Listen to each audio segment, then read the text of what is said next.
નમસ્કાર દર્શક મિત્રો, એસડી ન્યૂઝ ગુજરાતી ચેનલ પર આપનું સ્વાગત છે. હું આપની સાથે વૈશાલી પોબારું. કરીશું નજર આજના સમાચાર પર.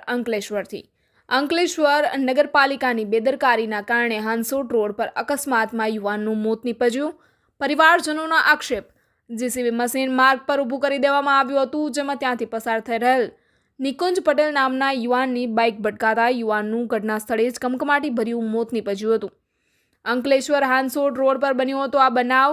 અકસ્માતમાં યુવાનનું મોત નીપજ્યું હતું. જેસીબી સાથે બાઇક ભટકાઈ હતી. નગરપાલિકાની બેદરકારીના સ્થાનિકોના આક્ષેપ. પરિવારને ન્યાય અપાવવાની માંગ. અંકલેશ્વર હાંસોટ રોડ પર મુખ્ય માર્ગને અડીને ઊભા રહેલા જેસીબી મશીન સાથે બાઇક ભટકાતા યુવાનનું મોત નીપજવાના મામલે આજરોજ સ્થાનિકો અને પરિવારજનોએ ચીફ ઓફિસરને આવેદનપત્ર પાઠવી નગર સેવા સદનની બેદરકારીના આક્ષેપ કર્યા હતા. અંકલેશ્વર હાંસોટ રોડ પર આવેલ હનુમાન મંદિર પાસે નગરપાલિકા દ્વારા ગટર લાઇનનું કામકાજ ચાલી રહ્યું હતું. આ દરમિયાન રાત્રિના સમયે જીસીબી મશીન માર્ગ પર ઊભું કરી દેવામાં આવ્યું હતું, જેમાં ત્યાંથી પસાર થઈ રહેલ નિકુંજ પટેલ નામના યુવાનની બાઇક ભટકાતા યુવાનનું ઘટના સ્થળે કમકમાટી ભર્યું મોત નીપજ્યું હતું. આ મામલામાં સ્થાનિકો અને પરિવારજનો દ્વારા આજ રોજ ચીફ ઓફિસરને આવેદનપત્ર પાઠવવામાં આવ્યું હતું. Reporter Jes Prajapati, SD news Gujarati, Ankleshwar.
Nitin Vasava અને સમગ્ર અંકલેશ્વર નગરજનો અને ઠાકોરભાઈ પટેલ સ્વર્ગીય નિકુંજભાઈના ફાધર સાથે આજરોજ નગરપાલિકાએ અમે આવેદનપત્ર આપવામાં આવેલા હતા.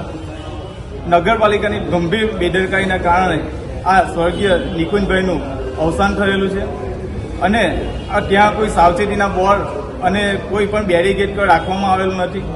આજે જ્યારે અમે આવેદનપત્ર આપવામાં આવ્યા ત્યારે ત્યાં ચીફ ઓફિસ અને પ્રમુખશ્રી અમને એમના નવા વિડીયો બતાવવામાં આવેલા છે. ગંભીર અને ખૂબ જ અનિચ્છનીય બાબત કહેવાય.